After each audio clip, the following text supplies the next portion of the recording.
Senator Schiff. Thank you, Mr. Chairman.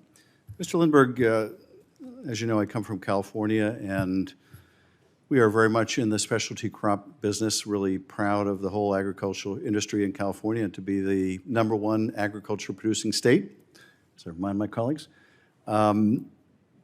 We traditionally, by virtue of having such a heavy concentration of specialty crops, haven't participated as much in the work of the USDA in the sense of being a recipient of support from the department. But there are a number of programs that are hugely important to us: the Market Access Program, the Technical Assistance for Specialty Crop Program, the Regional Agricultural Promotional Program, and the Assisting Specialty Crop Exports. I'd like to get your thoughts on those programs, whether you see their value, whether we can count on you to be a champion for those efforts. Senator, thank you for the question. And my wife's uncle is actually a fruit farmer in the great state of California, a longtime specialty crop producer there. I've spoken with him many times about the importance of these exact programs with respect to helping create those markets for our specialty crops overseas. And I absolutely commit to working with our export promotion programs to make sure our fruit farmers and other specialty crop producers have those chances to export their products. I would say also that a lot of the research that's done by USDA helps the specialty crop farms in dealing with different pests, diseases, et cetera, that really threaten the livelihood of what they produce. And the layoff of some of these important personnel is of grave concern. So we would also ask you to push back against the firing of these important scientists and researchers who are doing work that can literally save us billions in agricultural output.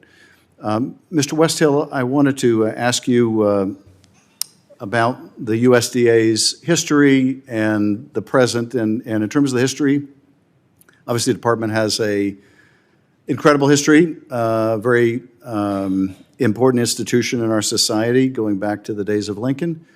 But yet it also has a record of some pervasive discrimination.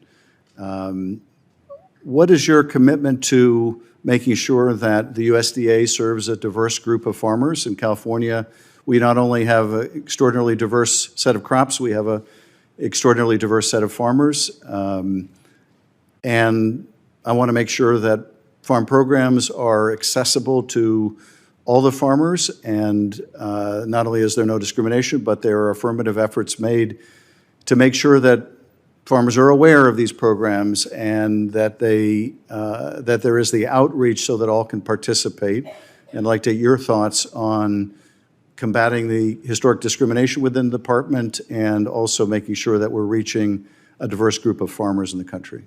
Senator, thank you for the question. I really appreciate it. I appreciate your interest in civil rights at USDA and its history. There's a long history of discrimination at USDA. I've read the book on it. I've talked to your colleagues about those issues. I didn't see those issues when I served in the role as Deputy Assistant Secretary in the first term. But to the extent that they exist at all today, that there are barriers to accessing USDA programs or participating as a rancher or a farmer, no matter what you're producing, with USDA programs, we want to make sure that those barriers are knocked down. I'm committed to that. I'm committed to making sure that everyone can do business with USDA on equal footing, no matter their race or any other protected characteristic under civil rights law. Thank you. And Mr. Lindberg, I don't know whether this is going to become necessary. I guess it depends on how long the tariff fight goes on. Farmers in California, like I think around the country, would much rather farm and trade and sell than be reliant on government support. But if there is a fund established to help farmers that are injured by retaliatory or other tariffs, in the past, specialty crop farmers have really not participated very much, and those in California even less. What can you do to make sure that there are resources available to help make those farmers whole, even as there has traditionally been much more attention on the commodity growers?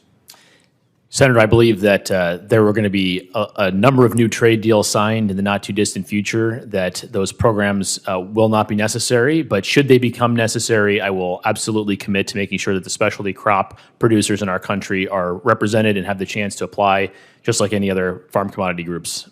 And that may require some adjustment of how those programs operate, since the trees have a much longer life, a much higher investment, and many of the farmers don't have the same long history of farming the same crops. So there are some artificial barriers, I think, to participation, and would like to work with you to overcome them. Thank you, Mr. Chairman.